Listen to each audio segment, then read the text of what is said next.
Hi, and welcome to what will be a practice paper walkthrough.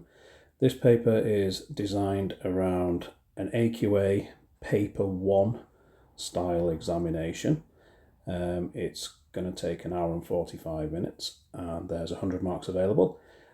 As I say, it's designed for AQA, but if you are here from another exam board, some of the questions will obviously be revision, but obviously just be aware of your specific papers should they be slightly different to the AQA ones. The questions in here should all be original, so you shouldn't be able to find them on past papers anywhere else, and so they should hopefully give you some good practice for the types of questions that can arrive on a paper. For this one, as I say specifically, this is an AQA higher tier separate chemistry Paper 1, and it'll be the first in what's potentially going to be a series of 3 of these. So let's get straight into it with question number 1. This question, as it says, is about atomic structure and isotopes, and in this first question it's asking us to describe 2 key differences between plum pudding and Rutherford's nuclear model. Now for this one, the plum pudding model is obviously the model whereby the atom is a ball of positive charge with the electrons fairly randomly embedded within it. So I think for the first one, it's probably easier just to illustrate this with a diagram really, where in the plum pudding model we've got this ball of positive charge with electrons seemingly randomly distributed throughout that sphere, and so the charge is spread out throughout it, whereas in the nuclear model, or Rutherford's more up-to-date model, we have a smaller positive charged nucleus where now we have electrons existing in discrete energy shells, energy levels around the outside of the nucleus, and the electrons only exist now in these very specific places around the outside orbiting that nucleus. And so sometimes for these it is easier to represent it with a diagram on there, and that then gives us rise. So you can see there that's more of a spatial difference for that first point, but the second point is more than about the mass considerations of what we have here. And in Rutherford's model, most of the mass is concentrated in that central nucleus, and so we get a high concentration of mass concentrated in the nucleus, in the center of the atom. Obviously that's for, as I say, for Rutherford. And for the plum pudding model, there is no evident existence of a nucleus. The mass is spread out throughout the entire system there. But in the new nuclear model, Rutherford's model has a nucleus where most of that mass is concentrated. And for the Rutherford model, most of the atom is actually empty space. And so there is again another difference there between the plum pudding and the Rutherford nuclear model. Very common question in the way that turns up, but ultimately largely asks you the same thing.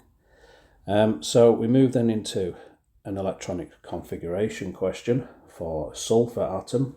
Now if we were to pick off the periodic table, we would have the numbers 32 and 16 for sulfur. This is then going to give us a number of electrons, whereby the bottom number, the atomic number or proton number, also giving us rise to the number of electrons in an atom, which means we've got 16 electrons in total. And we know in this new nuclear model, as we had here, that we have electrons in discrete energy shells, and we can have 2 electrons in that first shell, and everything else then has to subsequently go into an outer shell. That would then leave us with 14 remaining. We can then fit a maximum of 8 into the second shell, and of those 14 electrons we would then have 6 left, and those 6 would go into the third shell. Each shell subsequently after the first one can contain 8 electrons, whereas the first one can only contain 2. You fill from the innermost shell first, and so a 16 electron system would give us rise to a 286 atomic species. You may be asked to give it as a written form like that, or be asked to draw a dot cross diagram whereby you'd have the rings with the crosses or circles on them. So moving into question 1.3, this is asking us to calculate the relative atomic mass of copper, telling us that in the question it's got 2 stable isotopes, one being copper 63 and the other one being copper 65, and we're given the 2% compositions of each of these two. So the copper 63 is at 69.2% and the copper 65 is at 30.8%. Quick check of the maths would suggest that 69.2 and 30.8 is 100%, which is good, so it means we've not got anything else randomly there. Be careful of a third species sometimes if it's asking you to work out an unknown. But we've got these 2 percentages here, and as I say, the question is asking us to calculate the relative atomic mass of copper with these 2 isotopes, giving an answer to 1 decimal place. Now, what we do for this is we organise ourselves a calculation whereby we take the relative mass of each of the isotopes and multiply it by the percentage of each of those masses. So we would take 63 and multiply by the 69.2. Likewise, we would take the 65 and multiply by 30.8. That would then give us 2 numbers which we would then add together, and we would then subsequently, in order to work out the final value, divide by 100. And if we put that into our calculator, what we end up with is 4359.6 plus 2002 divided by that 100, and that gives us a final value of 63.6 to 1 decimal place, as it asked us in the question. So if we move on to question 1.4, we've just calculated the relative molecular mass, relative atomic mass of an isotope, and this question is asking us to define what we mean by that term, isotope. And an isotope is an atom, is a variation of an atom. So an isotope is an atom of an element, is an atom of an element which crucially has a different number of neutrons, which gives rise to that different mass number of 63 and 65, because that mass number is different. But crucially, because it's an atom of the same element, it has the same number of protons. So it has a different number of neutrons, but importantly, the same number of protons. Now, in these questions, what we often see is the absence of the need to speak about electrons in terms of the isotope definition. Now, for an isotope and an atom, it would also be the same number of electrons as protons, but as I say, very usually you just have to simply talk about protons and also neutrons. And so to finish off this one, what it's also saying is explain the difference in the number of subatomic particles of copper 63 and copper 65.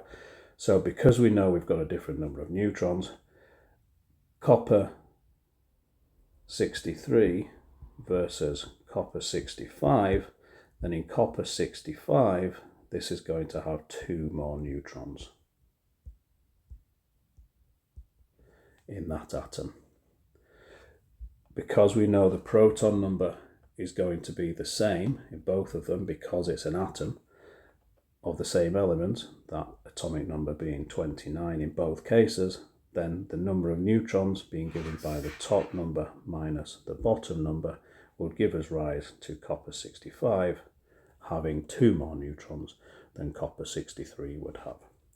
If we were to just, for completeness, work that out, copper 63 has got 34 neutrons and copper 65 has 36 neutrons. And that gives us both of those marks that we have there. So if we move then into question 1.5, this is a slightly different question that you may traditionally see, but makes you think about what's going on when we react both group 6 elements and also group 7 elements, but also speaking about how that affects the reactivity of those substances. And so what we have to evaluate is what is happening in each of these substances when they react.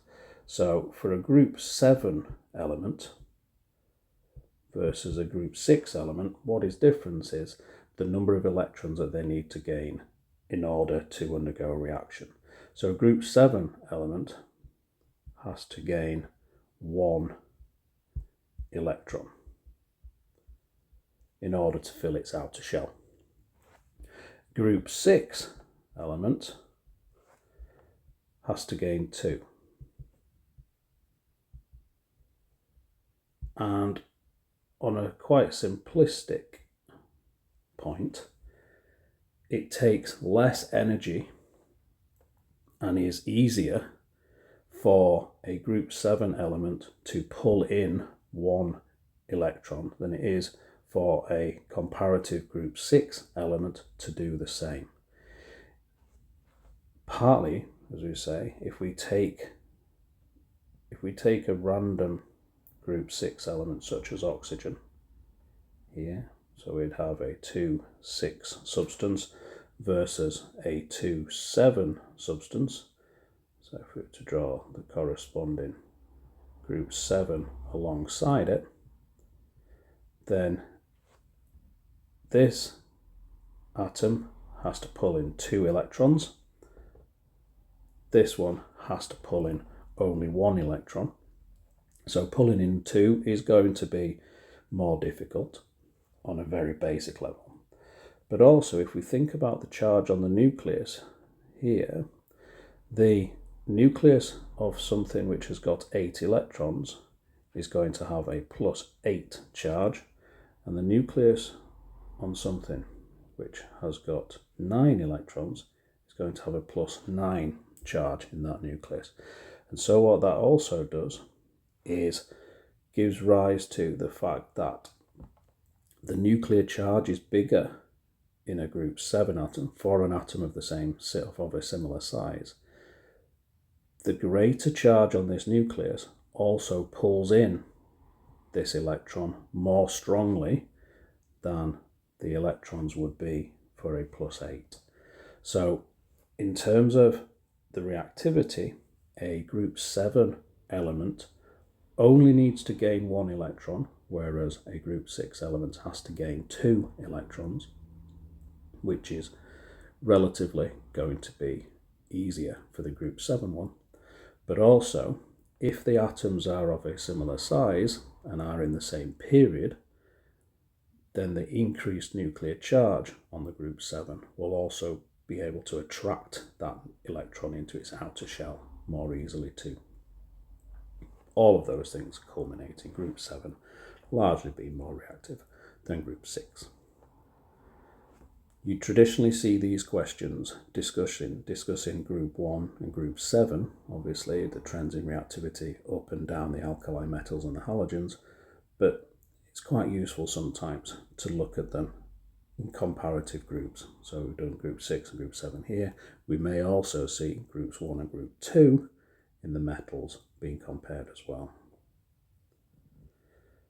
So if that finishes off question 1, we'll go on to question 2 now, which is again a bit more about bonding and structure. And in this first question here, it's asking us to draw the dot cross diagram for ammonia and NH3 being a simple molecular compound, and it's asking us to demonstrate the bonding. We're given a little bit of a clue here. Because we know it's a molecule, then the bonding we are likely to be experiencing here is covalent, with a nitrogen atom at the centre. Now nitrogen, according to the periodic table, is in group 5, which means it's going to have 5 outer shell electrons, which means it's likely to need 3 more electrons to complete its outer shell.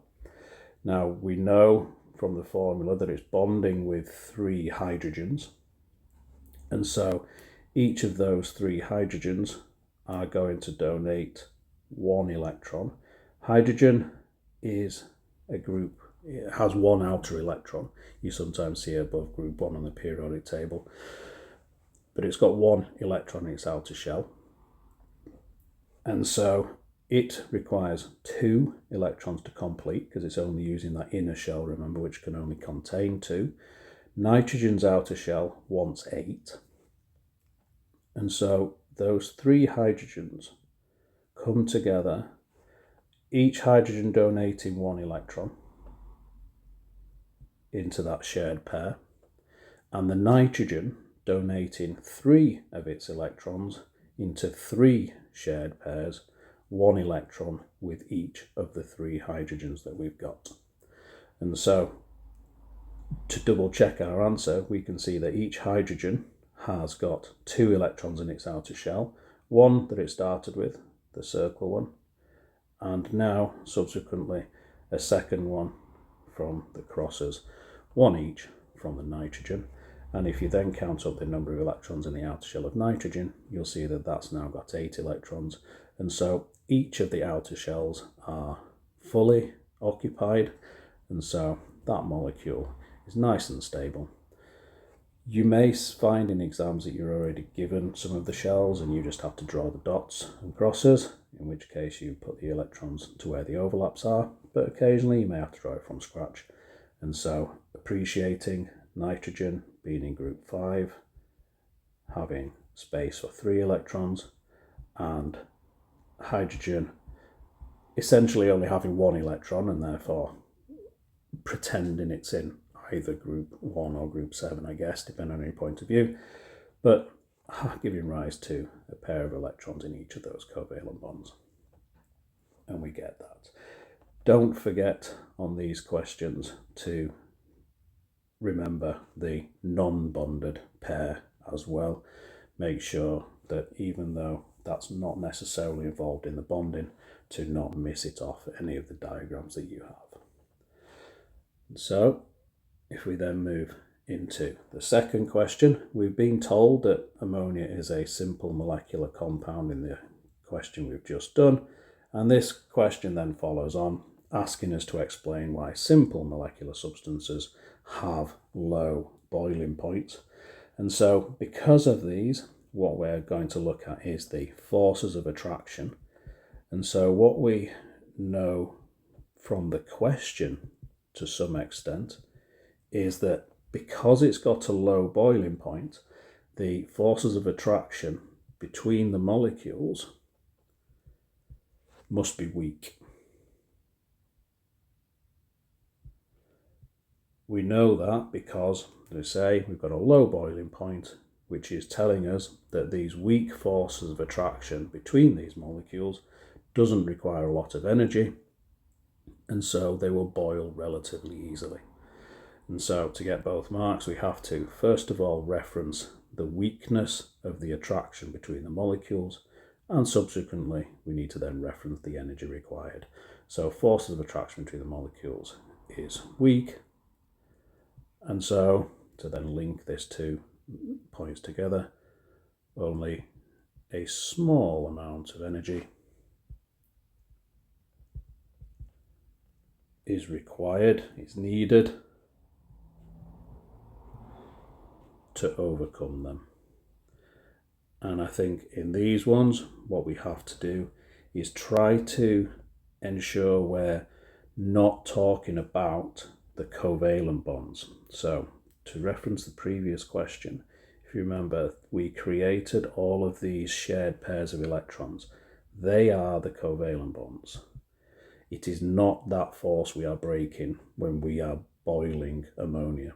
We are essentially taking a molecule of ammonia, such as the one we've just drawn, and when we boil it, we're breaking the force between that and another molecule at the other side of it. We are not taking ammonia and smashing it into pieces. We're taking one molecule of ammonia and separating it from a second molecule of ammonia, and it's this intermolecular force here which is very weak.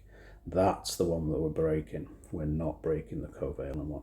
So you've got to try and make sure in your answers that you are referencing the correct bond, or more importantly, not making it obvious that you're breaking the wrong one. So try to bear that in mind when you're going through those ones. So if we move further on then into question 3, it's going to ask us to compare physical properties of a giant metallic structure, for example copper, with a giant covalent structure, silicon carbide.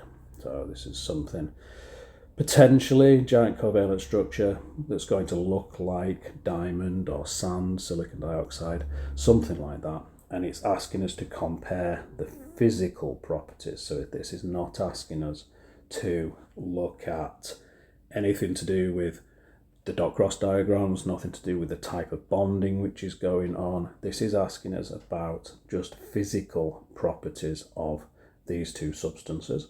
And one good starting point is to look at conduction, and we can look at conduction of electricity, in which case we will find that a metal will do. So copper can conduct electricity, whereas we will find that silicon carbide will not conduct electricity, and that will give us one difference in properties. Silicon carbide will be an insulator, whereas copper will be a conductor of electricity. The second possible physical property will be about the malleability, so whether or not a structure is malleable, i.e. can it be stretched or shaped into wires or moulded, in which case copper again is malleable, whereas silicon carbide is not.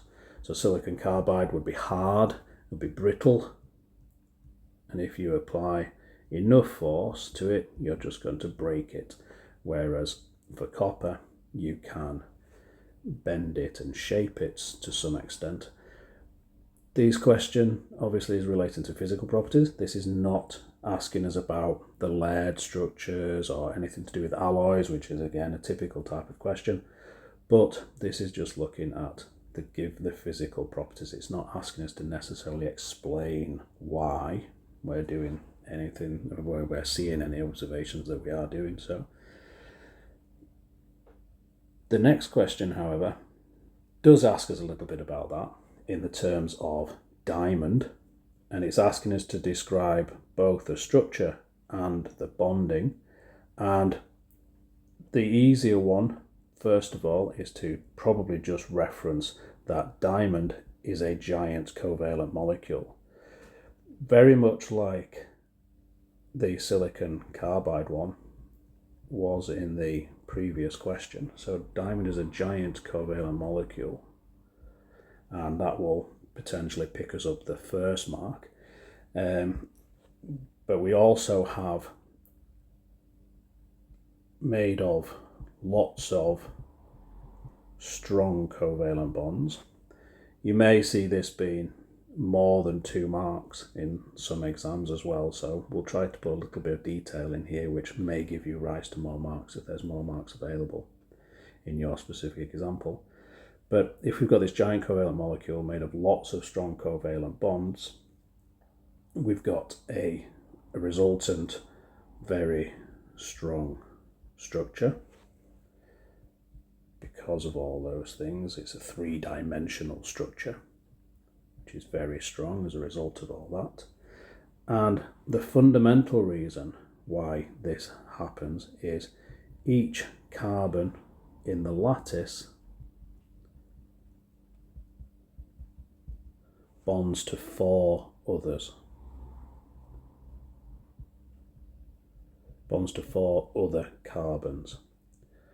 This is why, again, not related to this question specifically, but if you remember about graphite, that forms 3 bonds to 3 other carbons, giving rise to that delocalized electron, which allows graphite to conduct, which is where the next question is coming in, because this is now asking us to compare that graphite versus diamond structure, and this is because in graphite, as we've just said,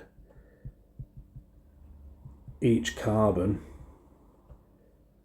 is bonded to 3 other carbons this time. This gives rise to 1 free electron.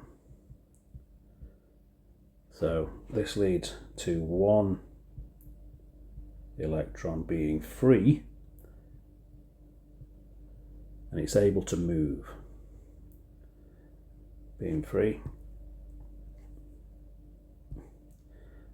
and able to move,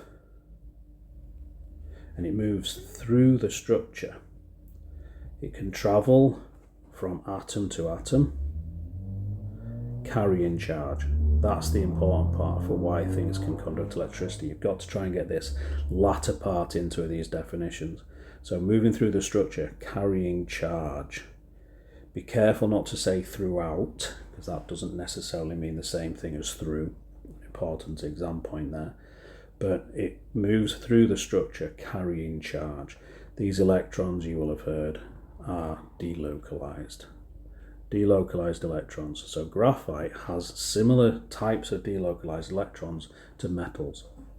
If you remember in that previous question about copper, it had conduction of electricity. It also does conduction of electricity via its movement of delocalized electrons in the same way as graphite. Diamond does not have those, and so it can't do those. So if we move then on to question 3, so we're getting into some more calculation type questions here. And here we have the reaction between calcium carbonate and hydrochloric acid. So calcium carbonate being chemical name for marble chips. So you may have done these reactions in some of your required practicals.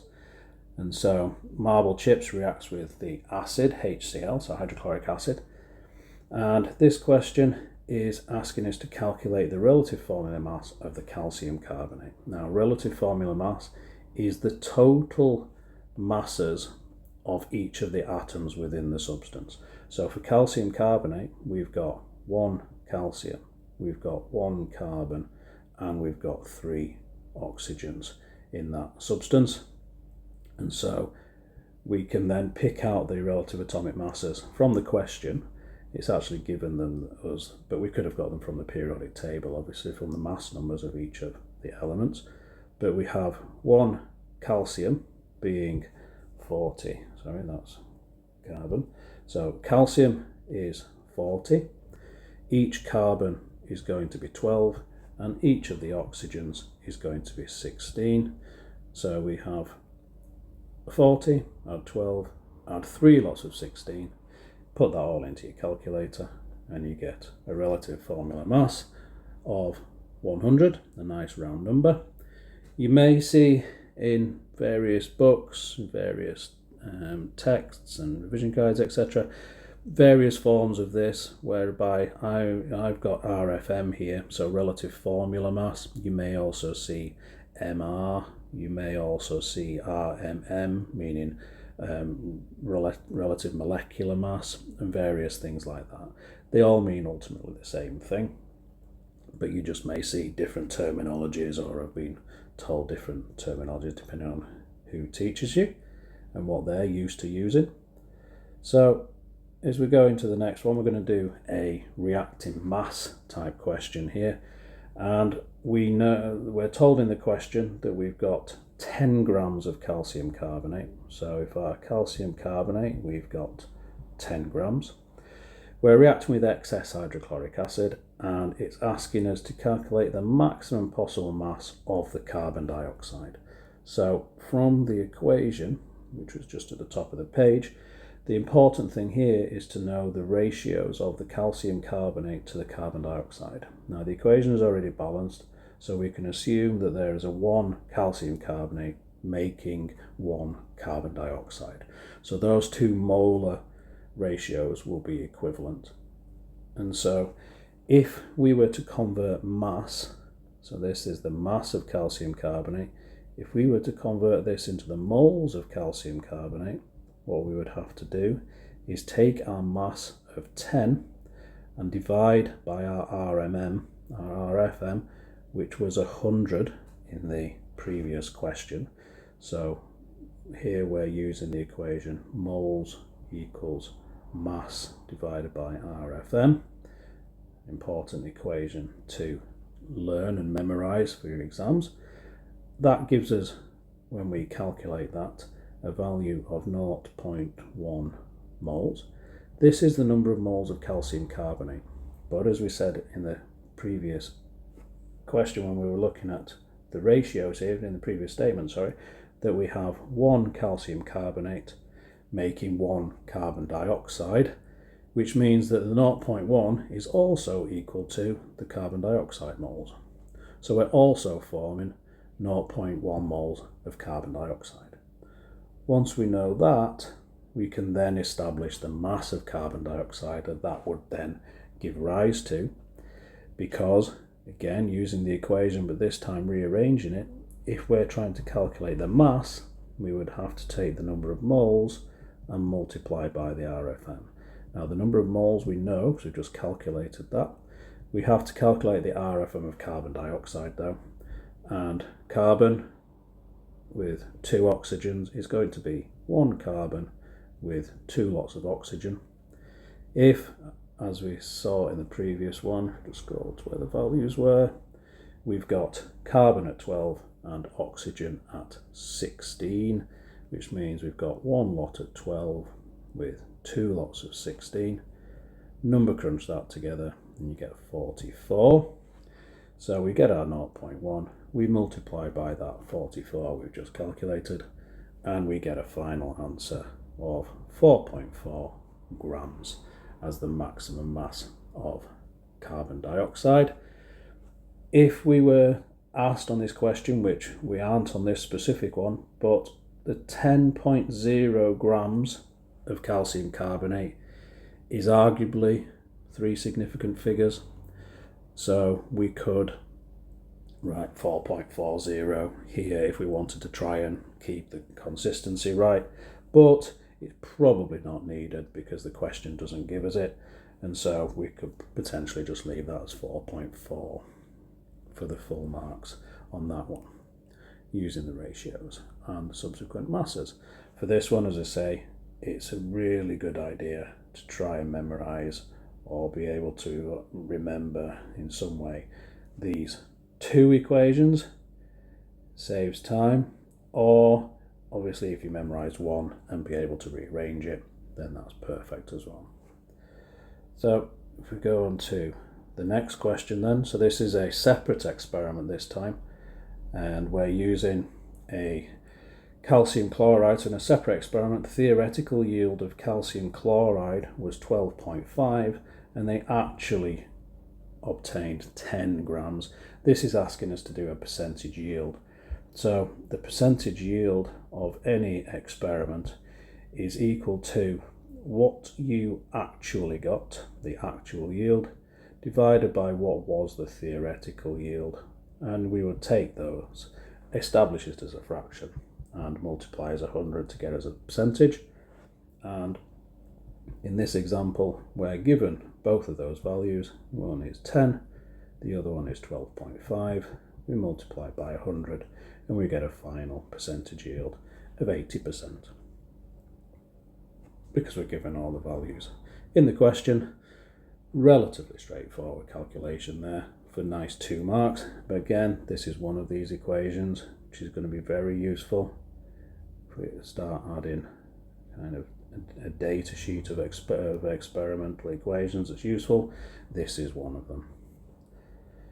So in this experiment, the candidate student has obtained a reaction, done the reaction, and hasn't got the correct amount of product, or ultimately they've lost a bit along the way, and suggest 2 reasons why the actual yield was lower. So they only got 80% of what they were given. So we weren't given any real experimental conditions for this experiment, so it's hard to know exactly what they were doing. But one answer which could always be possible in any reaction really is that the reaction just didn't complete properly. The reaction didn't go to completion, and what's also possible is that the reaction itself wasn't a complete reaction, i.e. it set up an equilibrium, in which case the yield is never going to be, or it's going to be very rarely 100% in any situation where the reaction is reversible or at equilibrium. So if the reaction didn't go to completion, you're going to lose some of that initial percentage yield that you may obtain. And also it's possible that some of the products were simply lost during the preparation, and that preparation could have been down to, if there was a filtration, then it may have been left in the filter funnel. There may have been some left on some filter paper if you were doing a filter paper filtration, so you may not have collected it all there. If you were doing some washing, some of it may have been soluble or something like that. So it's possible that we just lost some during some generic preparation. So for example, left on filter paper as an example. I would say we're not given any real experimental conditions, so we're not fully certain what the actual experiment was, but this would just give rise to some kind of generic experimental procedural errors which may be possible. So going to 3.5 then, it's taking us back to calcium carbonate again, but it's asking us to calculate the volume of carbon dioxide gas produced from 1.5 moles of calcium carbonate at room temperature. So what we have here then, so we have calcium carbonate. Now we need to be aware then that calcium carbonate can undergo a thermal decomposition. It would produce calcium oxide and carbon dioxide. Again, the important thing being that this is a 1-to-1 ratio of calcium carbonate and carbon dioxide. So if I've got 1.5 moles of calcium carbonate, I'm likely to produce 1.5 moles of CO2, assuming we don't have any percentage yield issues. But if we generate 1.5 moles of substance, and we're given a nice fact in the question that at room temperature and pressure, 1 mole of any gas occupies 24 decimeters cubed, decimeters cubed being the same unit as we're given in the answer here, a decimeter cubed also being the same as a litre in terms of volume.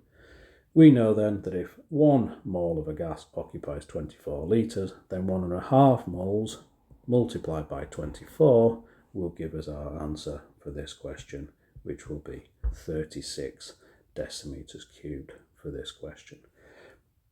The hardest part on this one is being given, or is appreciating that 1-to-1 ratio. If you're not given an equation in a question, it's more often than not useful to just guess that it's going to be 1-to-1. If you're not given a 1-to-1 ratio in an example, it will be hopeful that you have either had to generate an equation at some point, or you've been given the equation in the question. So if you're not, sometimes worth taking a guess that it's going to be 1-to-1 and then proceed from there. You will always get correct forward marks should those be the wrong assumptions. And in this next question, we are given an equation whereby we don't have a 1-to-1 ratio, and here we've got 2 moles of reactant producing 1 molar ratios of products. So this question 3.6 is asking us to calculate an atom economy for the production of sodium carbonate. So sodium carbonate here, and atom economy, the equation we need here being the total RFM of, I'm going to say, compound in question. So this is, in this example, the RFM of the sodium carbonate divided by the total RFM of products, all of them. So that's adding up everything on one side of the equation.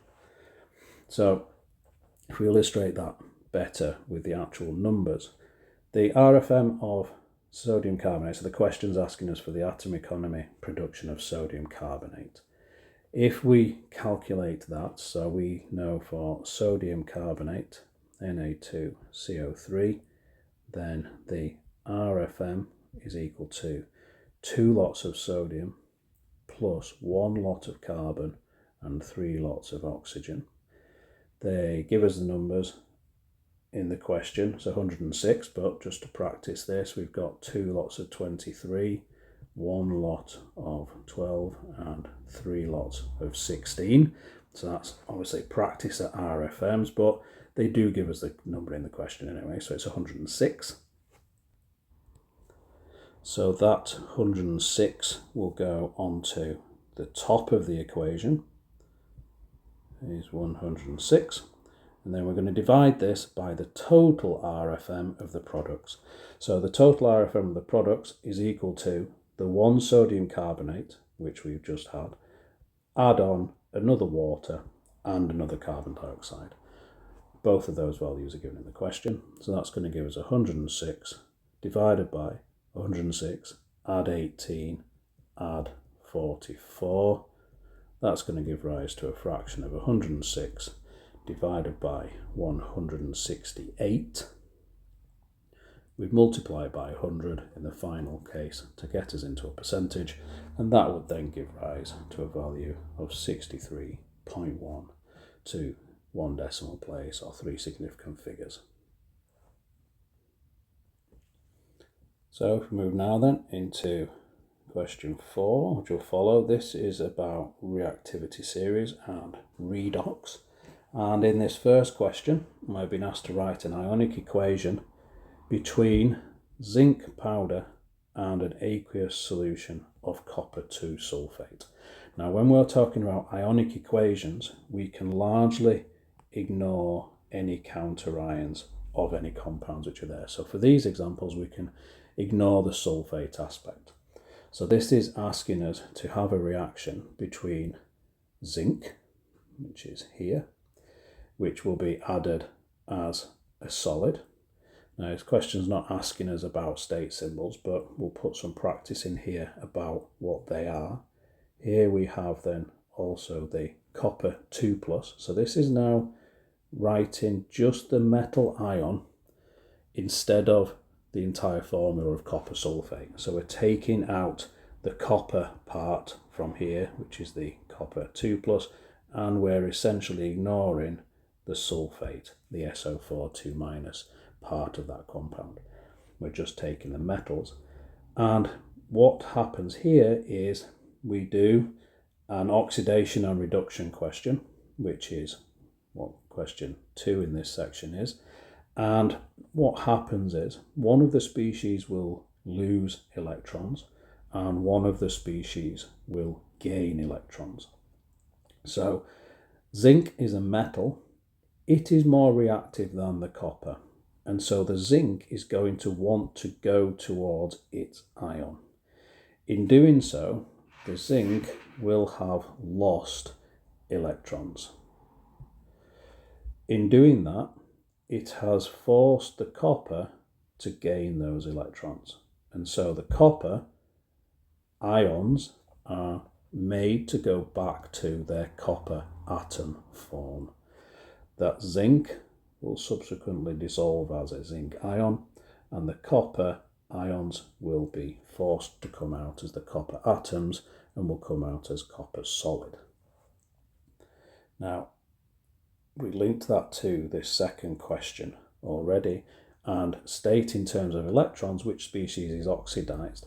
Now, what we've done here is we've gone from now, because this is an atom, it's essentially got a charge of 0, but we never write the zeros. Likewise, the copper metal and the product has a charge of 0. And this 0 has gone to +2. It has increased in charge. This is oxidation. It's an increase in the charge of the metal. But in terms of electrons, oxidation is the loss of electrons. The question was asking us about the question in terms of electrons. So oxidation is the loss of electrons, and reduction is the gain of electrons, the opposite to oxidation. And what we end up with here is oxidation is the loss, so O from oxidation is, and then loss, and then we end up with reduction is gain. We've ultimately here got something process called oil rig, which is an oxidation and reduction occurring at the same time. And this oil rig process shows us that we get both oxidation and reduction happening simultaneously. In this one, the zinc has been oxidized and the copper 2+ has been reduced. So in the next question then, it's saying metals can be extracted from their ores using different different methods. Explain then why highly reactive metals such as aluminium are extracted using electrolysis. So aluminium is a very reactive metal. So aluminium is very reactive, and because it's very reactive, what it wants to do is form compounds, or it wants to form its ion. And so forms stable compounds by wanting to form its ion. And so because of that, it can often take electrons, remove its own electrons and force them onto another metal ion at the expense of that other ion being allowed to stay as its ion. And the reason why we have to use electrolysis in these cases is because in lots of experiments where we try to extract metal from an ore, we would use displacement and we'd use something such as carbon. And the reason why we have to use aluminium and electrolysis is because the aluminium is more reactive than carbon, so it simply won't work. We can't undergo a displacement reaction with carbon because aluminium is more reactive than carbon.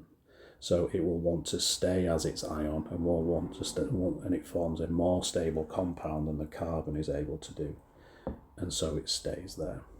And so as a result, carbon cannot displace aluminium, and so it stays as it was, and we have to use electrolysis, which is a much more forceful way of doing it.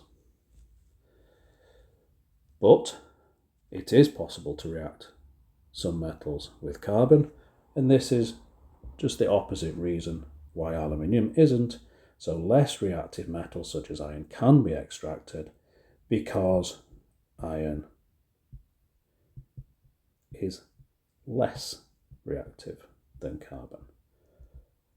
So carbon can be used to extract a metal which is less reactive than itself. Anything which is higher in reactivity than carbon, we have to use aluminium. Now we've just defined oxidation reduction in terms of electrons in the previous one, but we can also see it in terms of the actual oxygen transfer. So most ores, or lots of common ores, would be the oxide, so iron oxide or aluminium oxide or something like that.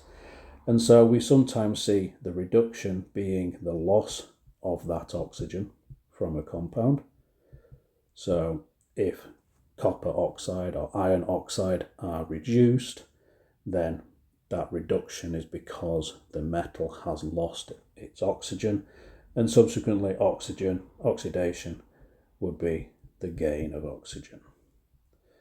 So using carbon as our example, if we'd use carbon to extract iron from iron oxide, the carbon would have been made to form carbon dioxide, and so that's gained oxygen, and so you would say the carbon had been oxidized to produce carbon dioxide. Okay, so moving on then, we've got a different type of reaction. This is a metal just reacting with water, and it's asking us to complete and balance this symbol equation. So metals, when they react with water, will generally form the hydroxide, and so calcium is in group 2 and so has a valency of 2. It's going to lose those 2 electrons to want to form a calcium 2+ ion. The hydroxide ion has a valency of 1. So if you remember, the charge on a hydroxide is a single 1-. Calcium is a 2+, which means that if we cross these numbers over, we will generate calcium picking up the number 1 from the hydroxide, and the hydroxide picking up the number 2 from the calcium. We end up with a formula of CaOH twice, and in a reaction of metals with water, the second product is hydrogen. You see that with group 1 metals, if you remember, when they fizz and move around on the surface of the water, that fizzing is a production of hydrogen.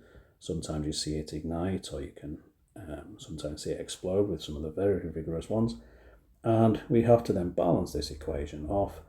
So we can see that the 2 outside of the bracket of the hydroxide here is doubling up the number of oxygens. So we have to double up the number of water molecules on the left hand side of this equation to allow us to properly balance that equation up. And we get left with calcium reacts with 2 molecules of water to produce calcium hydroxide and then hydrogen gas.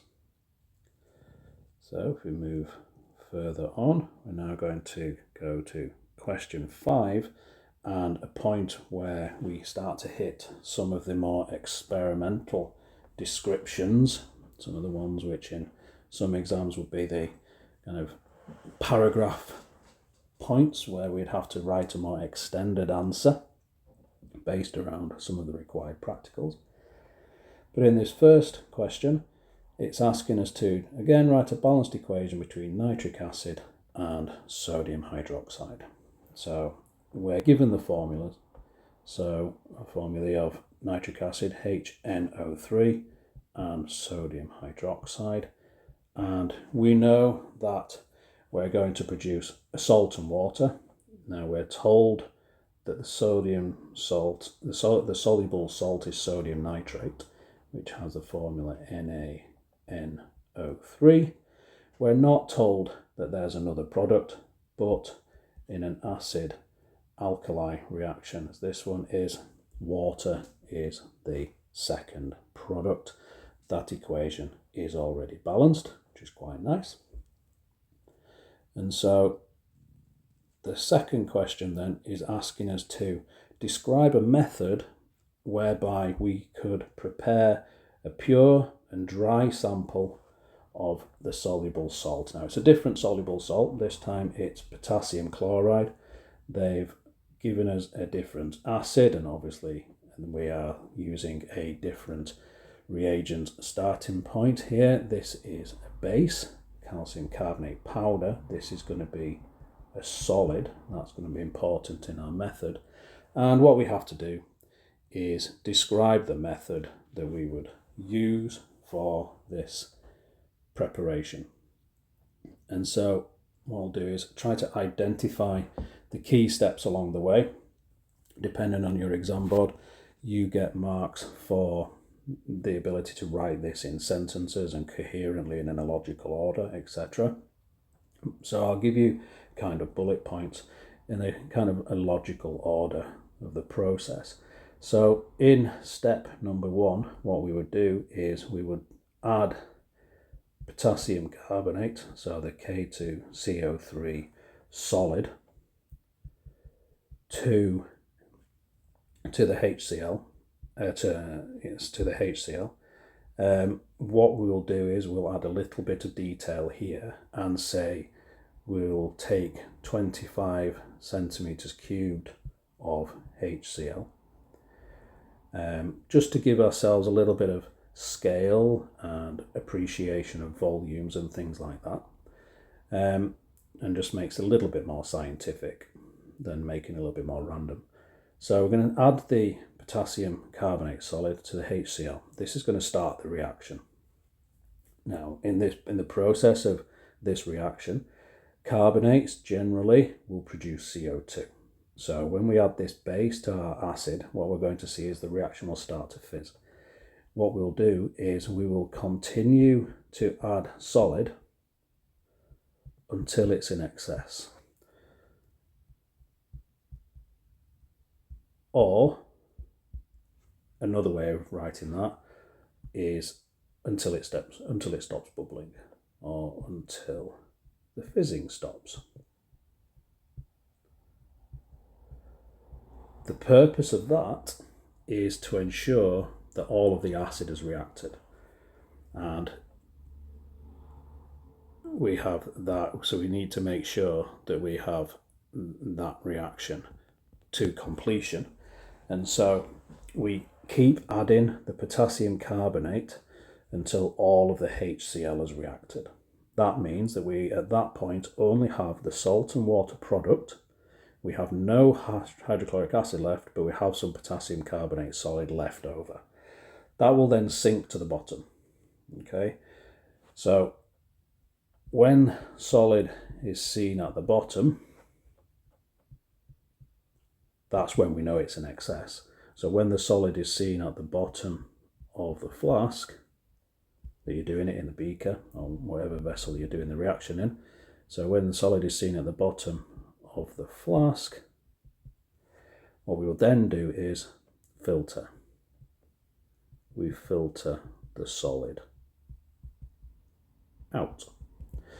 That then means that if we've got rid of all the HCl by adding an excess of the potassium carbonate at the beginning of the reaction, if we've now filtered out all of the potassium carbonate, all we're then left with is the filtrate. So the remaining filtrate, which should be, if we've done the reaction properly, should be potassium chloride plus water only. Okay, what we then do, the remaining filtrate can then be heated,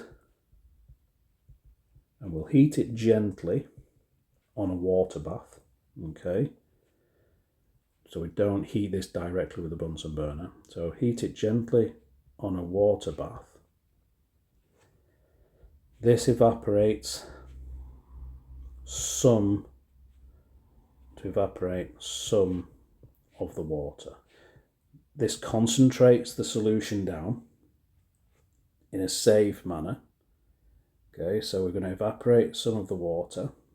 No space on the back page, but I'll do it here. So we're going to evaporate some of the water off. Okay. Until we see crystals forming. Now they'll start to form around the rim of the water, around the kind of top level of the water as this water concentrates down. So we'll see crystals start to form. Then what we would do is allow it to cool. Allow filtrate to cool. Once that cools down, you get more and more crystals coming out of that saturated solution. So as it cools down, you could then filter again if you've still got some liquid left. So filter if needed. And then allow to dry naturally. Allow to dry on a windowsill or something like that. Put it on the top of a radiator for a few hours, or simply just pat it down with a piece of filter paper. We have to do that last step to get the dry crystals, and if you remember from the method, it's asking us for pure dry samples of soluble salt. So we need to get rid of as much water as possible, then allow it to cool down to get the crystals out as nicely as we can. Filter out any crystals that we do get, allow those to dry off naturally by leaving them overnight, 48 hours on a windowsill, something like that, or simply place them between two pieces of filter paper and blot them dry so that you get nice, good looking crystals. And that will do. For these experiments, sometimes you can draw a little diagram, label the diagram. That sometimes allows you to explain your methodology as well, depending on your preference as to either writing it as full prose or drawing a diagram alongside. Okay, so moving to 5.3 then. So this is then going to ask us some specific questions about kind of what we've just done. And this one is saying, as we said, potassium carbonate in excess. When we did that, this is to ensure all HCl is reacted. Okay, so that's to make sure that we get all of that HCl out. The reason why we do that is to make sure the product is as pure as possible. Okay, to ensure that all HCl is reacted and the final product is as pure as possible. Remember, that stage of reaction is we're wanting to take our acid and react it with our base to produce a salt and water. We only want the salt and water because we can get rid of the water. If in the process of getting rid of the water we end up leaving some of the acid behind, then our product is going to be quite impure because we'll have residual acid being left behind in the final stage. And if you remember, we said we were going to measure out 25 centimeters cubed of HCl. This question is asking us for two pieces of equipment that we could use to measure that volume. What we would want to use is, ideally, we would use either a burette, which is the piece of equipment you would use in a titration, so the one with the tap at the bottom, which allows you to measure variable volumes, or if you've used, as I used, 25 centimeters cubed, we could use a pipette, which is designed for that volume specifically. You could also use a measuring cylinder, but obviously measuring cylinders are widely regarded as not being as accurate as these two pieces of kit, but a measuring cylinder would measure that volume, but I think the key word here is accurate, and the accuracy is often defined by using either a burette or a pipette in an ideal world. So if we go on to question 6, this is about the rates of reaction, and the first question here is asking us to define activation energy, and this is the minimum energy needed. Remember, in order to react, a particle or a pair of particles must have at least the activation energy. They should have more than that. So it's the minimum energy needed for particles to react. I'm going to say on collision as well to give us a little bit more specificity there. So the activation energy is the minimum amount of energy needed for a particle to have upon collision. So again, we've got another practical question here from 6.2, only a 4 marker this time, but again we'll follow it in the same way as we did on the previous question, and this is investigating how concentration, so it's concentration of a reactant affects rate of reaction. So we're going to have to think about control variables and things like that. But we are not given any specific examples here of what to react. We're not given any specifics, but you'll remember from a previous question, one of the reactions that we had was calcium carbonate reacting with HCl, and that would produce calcium chloride, water and CO2. So the marble chips experiments that you may have done previously, and this is asking us to measure the concentration. So calcium carbonate is obviously our solid, and we're going to add that to our HCl. So it's the HCl that we're going to vary the concentration of. So what we'll do is I'll describe this in a similar way as we did before. So what we're going to do is we're going to take 25 centimeters cubed of this. Again, the volumes aren't strictly important for descriptions of practical experiments as long as they're reasonable. So we're not using 5 litres of solution or 500 grams of solids. So 25 centimeters cubed, 25 mils of a liquid is perfectly valid here. What we will do is specify the concentration. So we will say it's 0.1 moles per litre. Again, reasonable laboratory condition for that acid. And what we will do is we will add acid to a conical flask, and we now know the volume, we now know the concentration, and what we'll do, just as a control variable, we'll also measure the temperature. So we're not going to change the temperature, but we're going to try and make sure the temperature stays constant. And so what we're going to do there is take the acid to a conical flask, and then what we're going to do is add, let's say, 10 grams of calcium carbonate to the acid. Okay, so that's going to initiate that reaction. And this reaction can be measured in a number of ways. So carbon dioxide is going to be generated by this reaction. So that's going to come off as a gas. So we could measure the volume of gas given off. We could time how long it takes to give a certain volume of gas, or because we're measuring or we're observing a gas leaving the experiment, what we could also do is measure the mass of the conical flask. So do the reaction on top of a mass balance, and once the reaction started, simply sit the conical flask on top of the mass balance with the solid in. That'll start to fizz away during the reaction, the gas will leave the flask and the mass will go down. So you could simply just read off the mass as it decreases in value over time. And we could do that.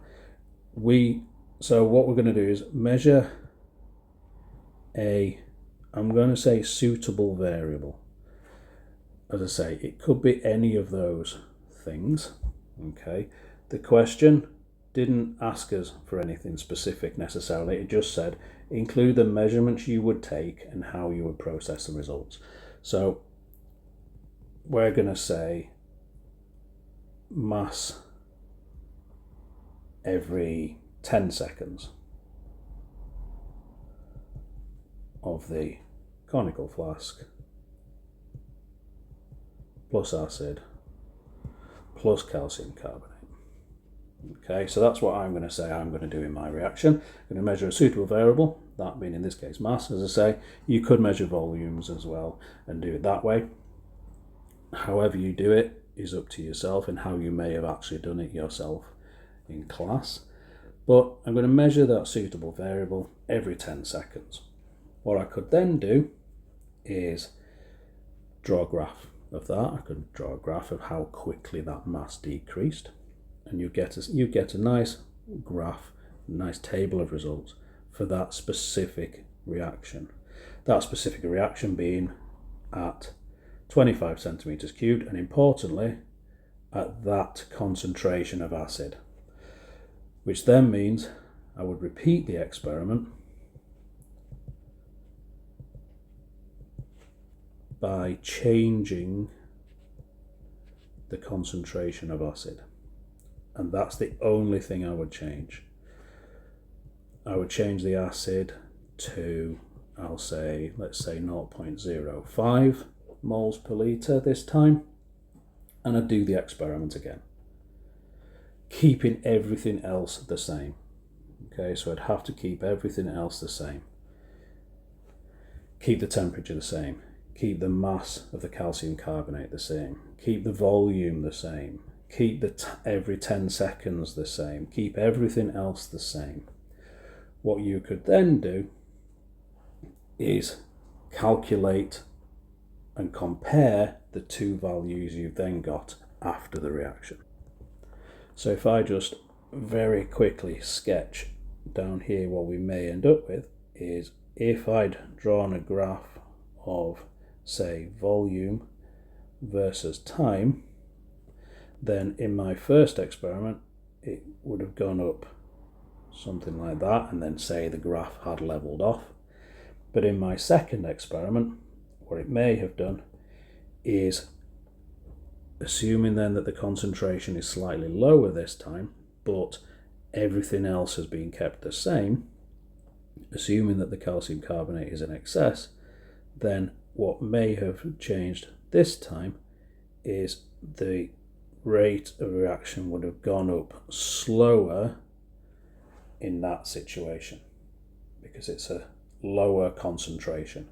And what we could then do is, if you remember, in order to calculate the rates of reactions, what we often have to do is draw tangents. So draw a tangent to the curve at the initial rate and then draw a tangent to that second curve. You could then calculate your two values, the rate being 1, the rate of number 2, and compare those two values to allow you to come to a conclusion by comparing values, comparing rates, and comparing rates versus concentration, remembering that the concentration was what we were asked to manipulate in that experiment. So depending on how you do the experiment would obviously depend on the types of results that you would compare. So as I say, if you were measuring volume, you could measure the volume gone off. For the one that I did, obviously, I'd have been using mass, so I would have seen the mass go down, for example.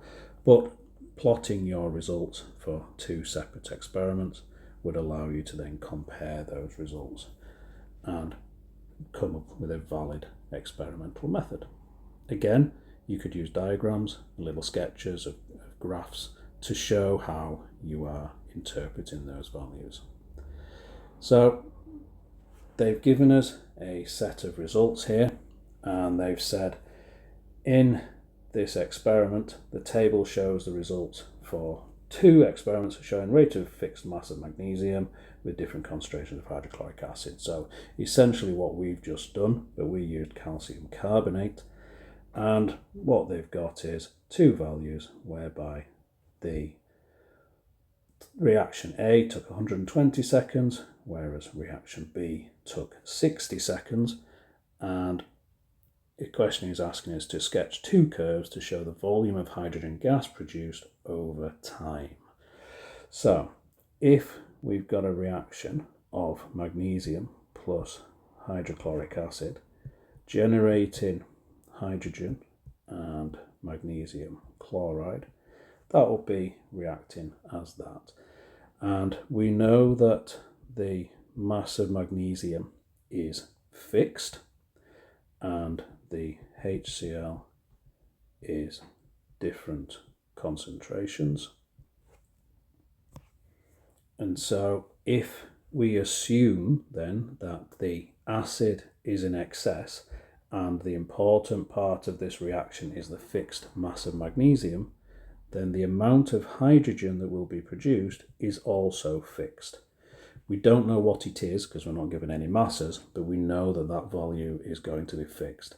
And so what we have then is now a way of differentiating those two reactions. So we know that experiment A is going to take 120 seconds to complete, and we know that experiment B is going to take 60 seconds to complete. So reaction B is quicker. So this has got a faster rate of reaction.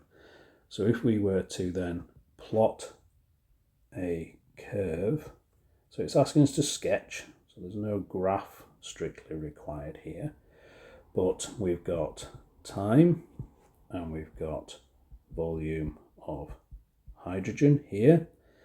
And so if we know that the volume of hydrogen is fixed, we know that both reactions are going to finish at the same level, i.e. they're going to produce the same final volume. All we know that is different is the speed at which they get there.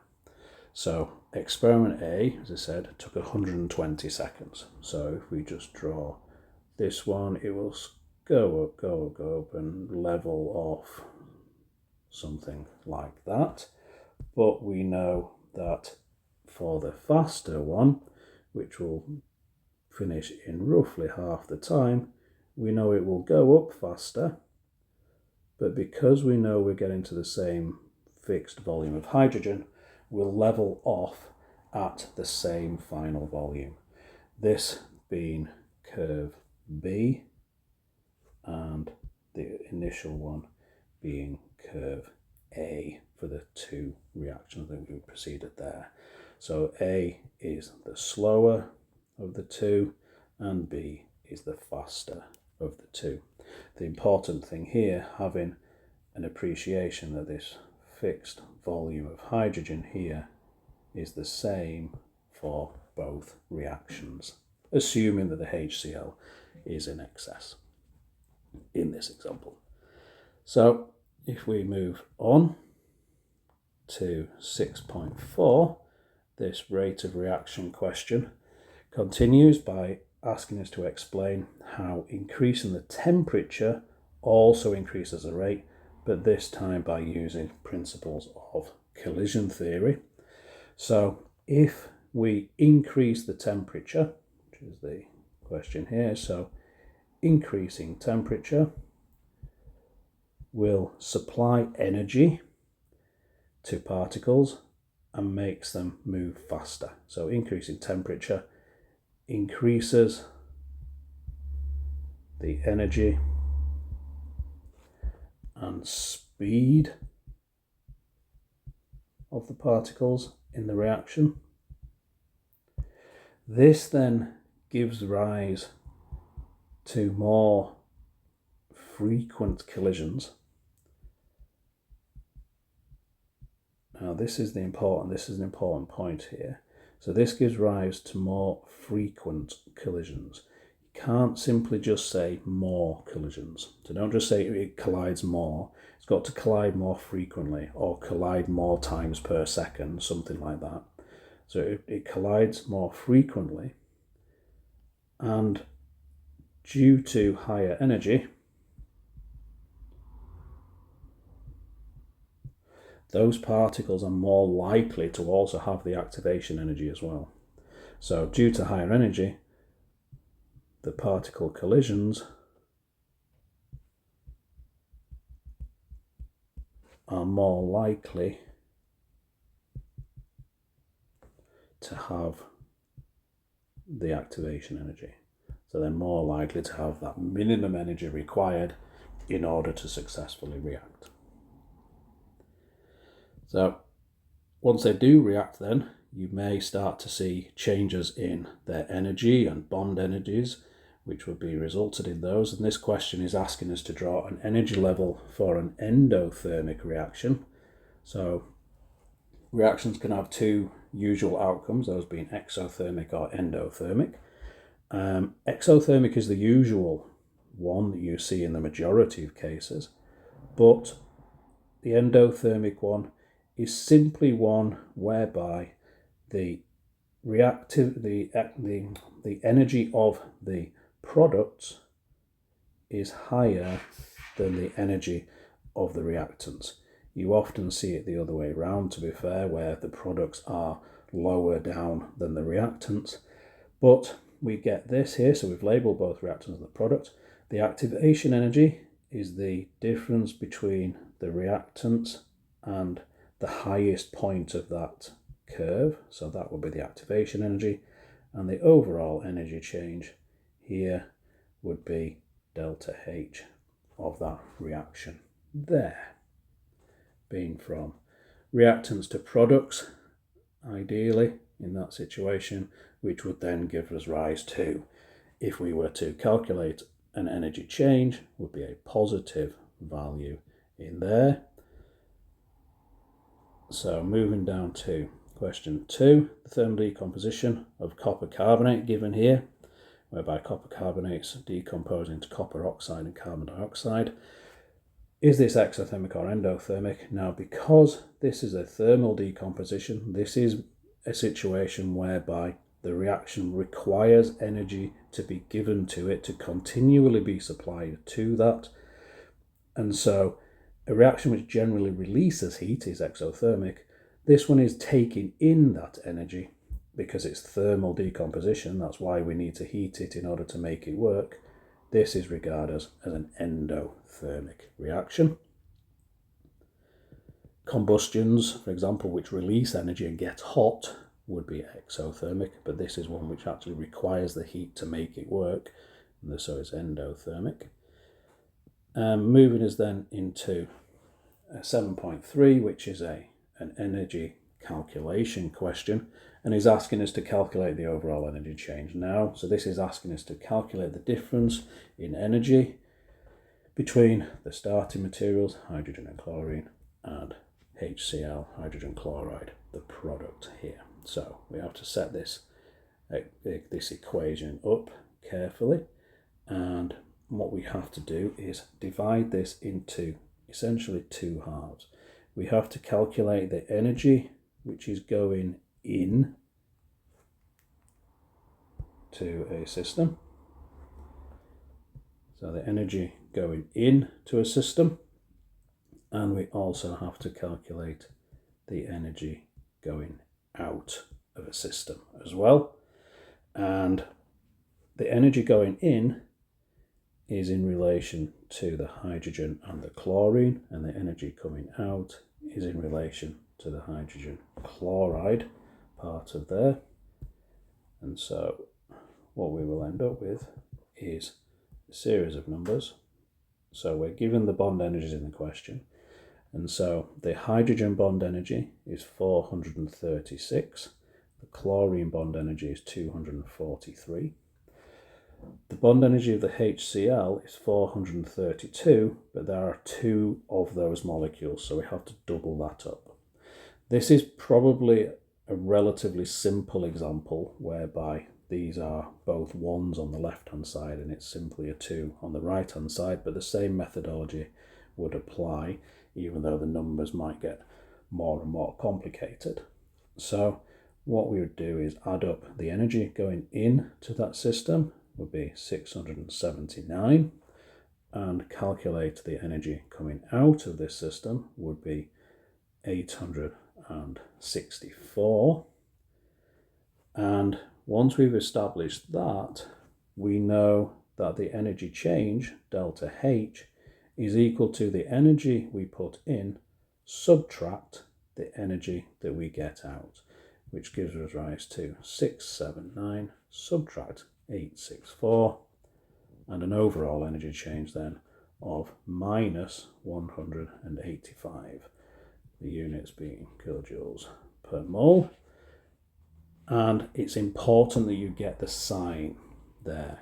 That negative sign indicates an exothermic reaction this time.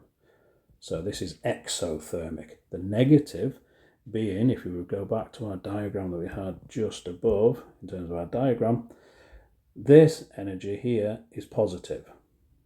The products are higher in energy. They've gone uphill. The energy for this HCl reaction has gone downhill in terms of that diagram, and so the products are of lower energy, hence that minus sign, and that minus sign gives us an indication that that energy is then given out, and so that reaction would get warm, would get hot, would generate heat to the tune of 185 kilojoules per mole. So as I say, though that's a relatively simple one, in some later walkthroughs we'll look at some more complicated examples whereby sometimes you have unknowns within the equation and things like that. But largely, once you've established that the energy change of a reaction is equal to the energy in, subtract the energy out, you're largely then just looking for an unknown. In this situation, the unknown was the subject of the equation delta H, but it can be within either the energy in or the energy out terms, in which case there may be some rearranging, which would subsequently make the question more difficult. But if you take your time and set the equation up, you should be okay. So, moving to question 8 now. Okay, so question 8 is about electrolysis, and this question is asking us to explain why solid sodium chloride cannot be electrolyzed, but the molten sodium chloride can. So this is obviously asking us about the difference ultimately between solid and molten particles. For this, we have to appreciate that sodium chloride is an ionic substance made up of ions, and so this electrolysis and this ultimate conduction of electricity is down to the movement of ions rather than electrons. So when molten, the ions are free to move. So similar to how delocalized electrons work, electrolysis of ionic substances works via the movement of ions as opposed to electrons. So when molten, the ions are free to move and carry charge. Remember, same ideology as when we did conduction of electricity with copper metal earlier on in the paper.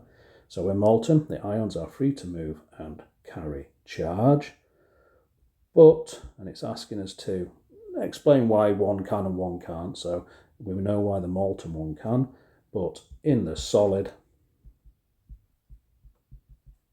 the ions are in fixed positions. So they therefore can't move and do that conduction. They don't have delocalized electrons to do it. And so if the ions can't move, it's not able to move that charge through the substance. Okay, so remember, this has got to be about ions moving. So if we go into the next one then, when we do electrolyze zinc chloride using inert electrodes, we've got two electrodes here. We've got both the cathode, which is the negative electrode. We've also got the positive electrodes, two questions side by side here, and it's asking us to name the product of both of these electrodes. So this is molten zinc chloride, which means that in here we've got zinc 2+ ions and also chloride ions. each of those ions are going to go to the oppositely charged electrode. So the negative ions are going to move to the positive electrode.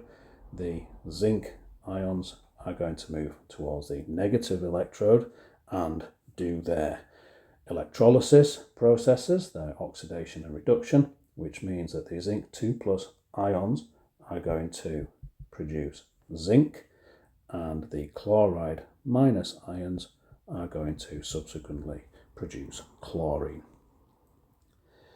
The next question then, fairly commonly, will ask you to define one of those half equations, and for this one it's asking us for the cathode reaction, which is the one which produced zinc, and we know we started with zinc 2 plus here, and when the zinc 2 plus gets to the cathode has on it a supply of electrons whereby the zinc metal will pick up a number of those electrons to produce its metal, and it will pick up the number of electrons relating to the charge.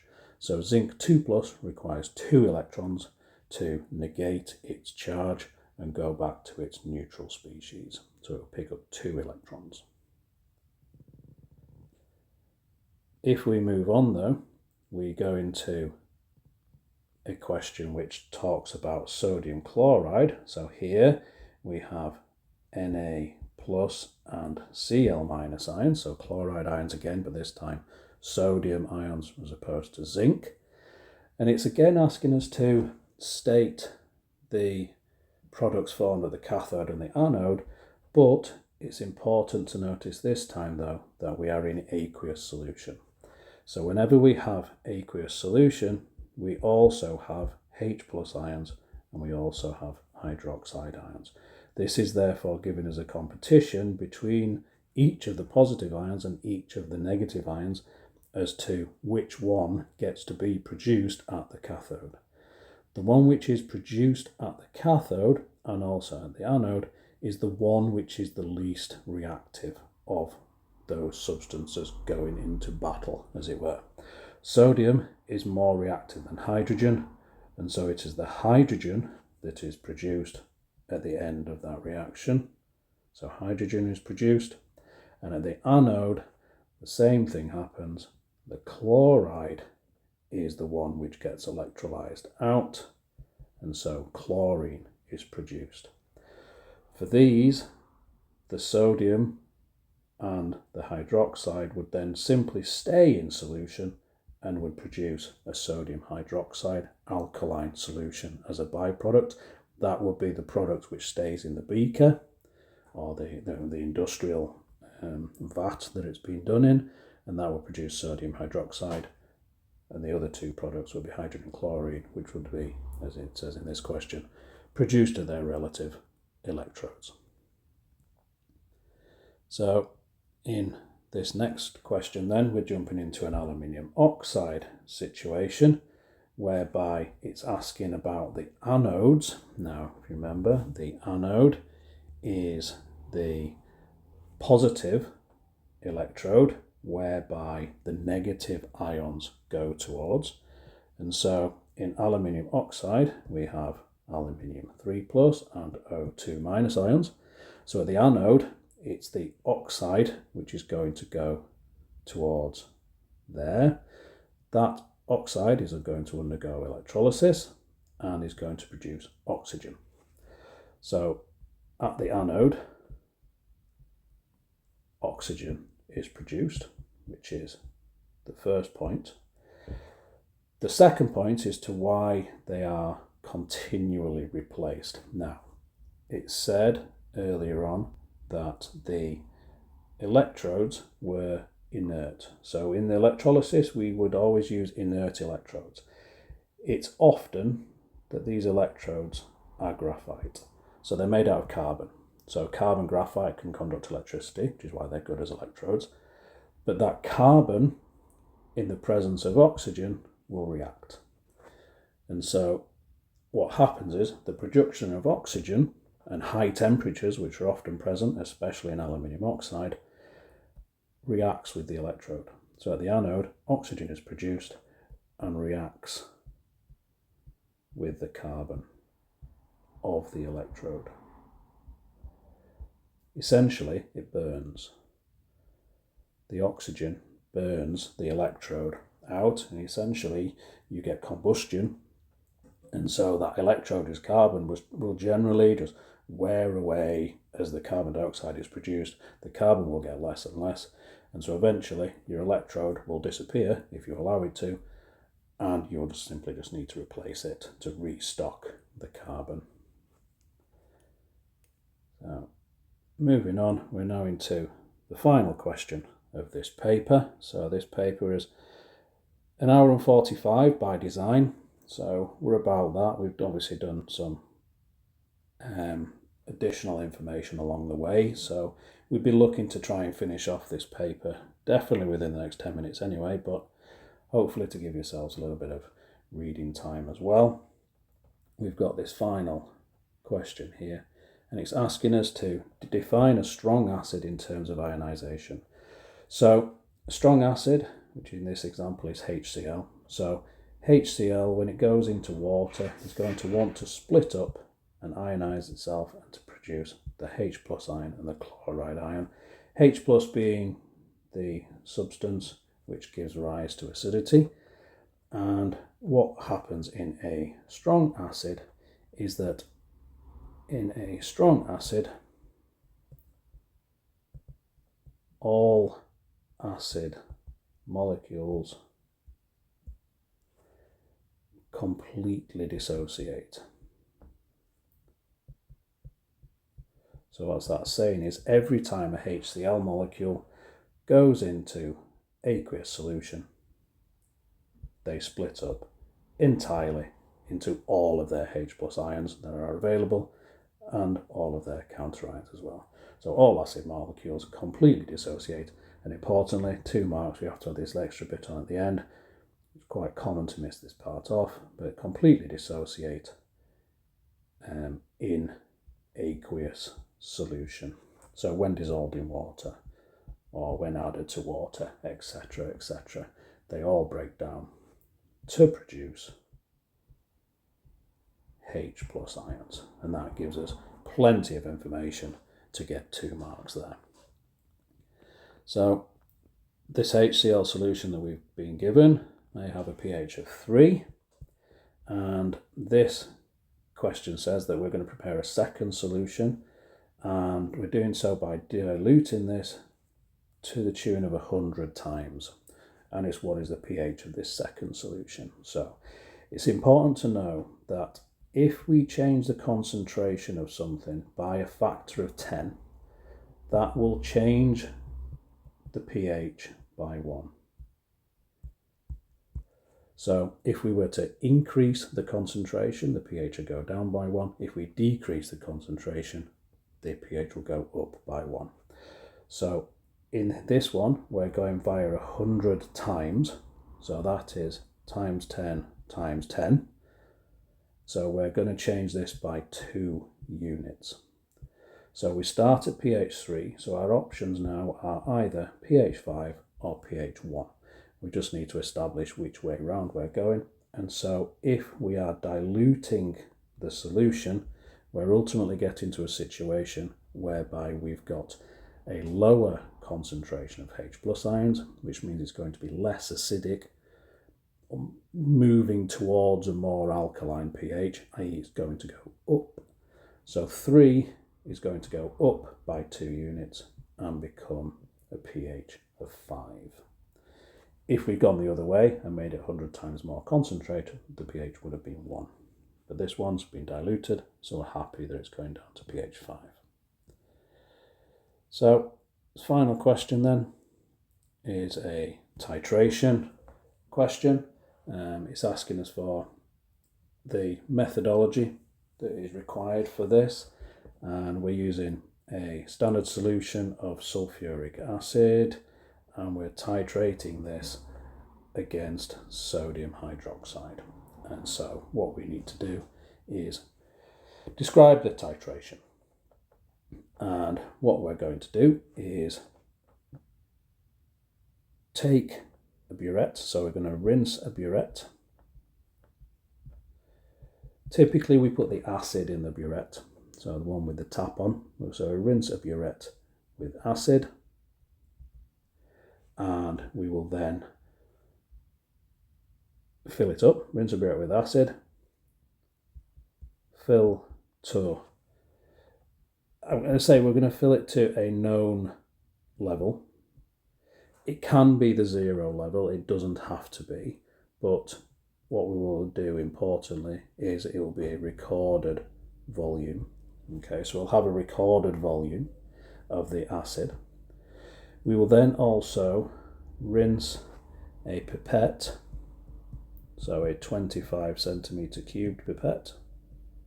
So we'll rinse a pipette with the other reagent, which was the sodium hydroxide.